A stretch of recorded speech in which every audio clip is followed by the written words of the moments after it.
Start.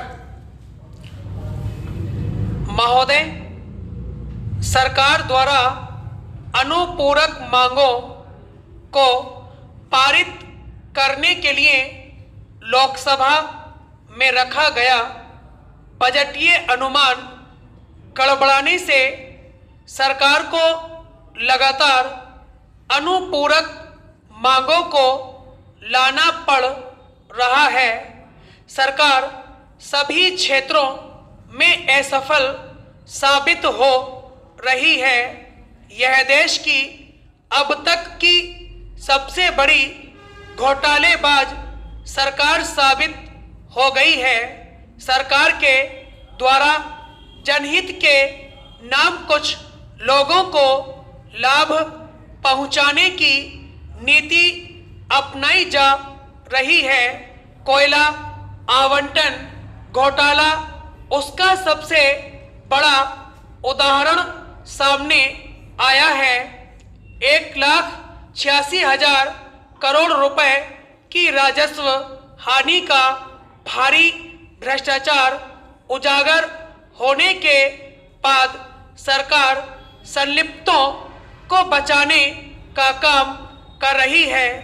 स्वयं उच्चतम न्यायालय द्वारा सरकार को फाइलें गायब होने का संज्ञान लेने के बाद भी सरकार इस मामले में लीपापोती करती दिखाई देने से यह भ्रष्टाचार के समर्थन में कार्य कर रही है। सरकार ने खाद्य सुरक्षा विधेयक लाकर लोगों से भूखमरी से बचाने का दावा किया, लेकिन यह तथ्य से परे है। इस विधेयक के माध्यम से प्रति व्यक्ति केवल 5 किलो अनाज उपलब्ध कराया जा रहा है, जो कि ना काफी है। ऐसे में उसकी आजीविका के अन्य जरूरी आयामों को नजरअंदाज करने का काम किया जा रहा है।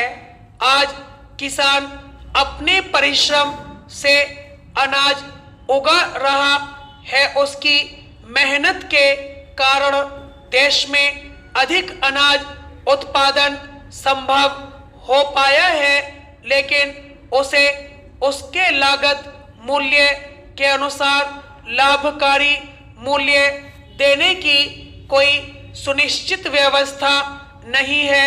खाद्य सुरक्षा के लिए नाम मात्र 2 या 3 रुपए में अनाज उपलब्ध कराने से किसानों के कृषि उत्पादों के दाम घटने की अधिक संभावना है। आज ही सार्वजनिक वितरण प्रणाली के अंतर्गत हो रहे अनाज वितरण के कारण अनाज कालाबाजारी के जरिए पहुंच रहा है। फिर खाद्य सुरक्षा का कम का अनाज कालाबाजारी के द्वारा बाजार में अपने से किसानों के कृषि उत्पाद का दाम गिर सकता है।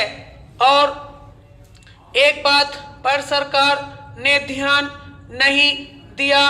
आज ही देश के कृषि उत्पाद का करीब 40% अनाज भंडारण के अभाव में नष्ट या खराब हो जाता है। देश में भारतीय खाद्य निगम के पास उचित भंडारण और अनाज वितरण प्रबंधन को संचालित करने के लिए आवश्यक कार्यबल उपलब्ध नहीं किए गए। खाद्य सुरक्षा को वास्तव में लाने की जल्दबाजी क्यों की जा रही है, यह समझ से परे है। सरकार किसानों को लाभकारी समर्थन मूल्य देना सुनिश्चित करने के साथ साथ उचित भंडारण और वितरण हेतु उचित प्रबंधन की व्यवस्था करे, फिर यह खाद्य सुरक्षा विधेयक लाए तो बात बन सकती थी।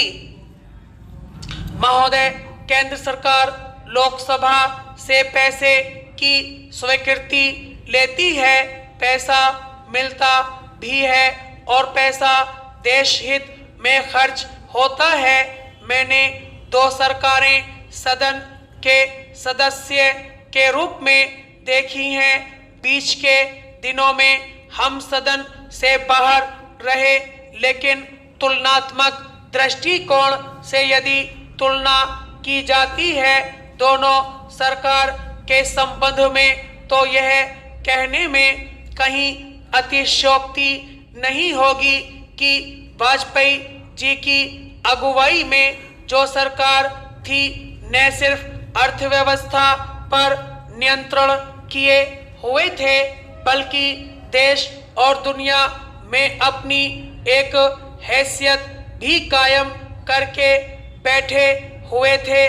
देखिए, इससे आप प्रसन्न मत होइए, हम आपकी प्रशंसा नहीं कर रहे हैं, हम बिल्कुल निष्पक्ष आदमी हैं।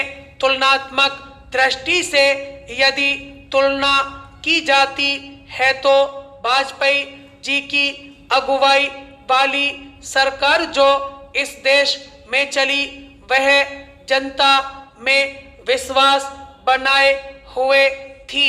भले ही जनता ने उसे विश्वास दिया नहीं दिया, सरकार बनी नहीं बनी, लेकिन जनता में विश्वसनीयता उस सरकार की रही। हम पूरे देश की स्थिति नहीं जानते हैं, लेकिन बिहार की स्थिति हम जानते हैं। वह इसलिए कि हम बिहार में पैदा हुए हैं। वित्त मंत्री जी, आप जिस नीयत से पैसा देते हैं, जो आपका उद्देश्य है, उस उद्देश्य की पूर्ति होती है या नहीं, यह देखा जाना चाहिए। सरकारी पैसे से एक काम जरूर हुआ है कि गांव में भले ही आपकी योजना पूरी हुई हो या नहीं हुई हो, पैसे के बंदरबाट से अब गांव भी थोड़ा खुशहाल हो गया है, क्योंकि बिहार जैसे प्रांत में कोई उद्योग धंधा नहीं है। बिहार जैसे प्रांत में उद्योग लगने की भी कोई परिस्थिति अभी दिखाई नहीं दे रही है। इसलिए जो सरकारी पैसा जाता है, उसी पैसे को अफसर और गांव का कोई दलाल वगैरह मिलकर बांट लेता है। अगर इसी के लिए सरकार राज्यों में पैसा भेजती है, तब तो बहुत अच्छा है। आप और योजना बनाइए।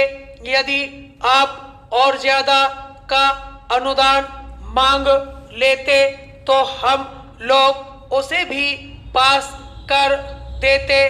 कम से कम गांवों में चोरी के माध्यम से ही 4 पहिए वाली गाड़ी तो चल रही है।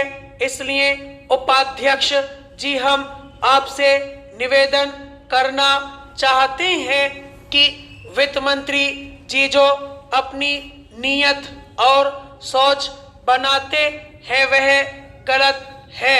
इन्हीं शब्दों के साथ मैं इन 14 मदों के लिए जो आपने इस बारे में अपने विचार व्यक्त किए हैं उनका समर्थन करता हूं और उम्मीद करता हूं कि आप हमारी बातों पर विचार करेंगे।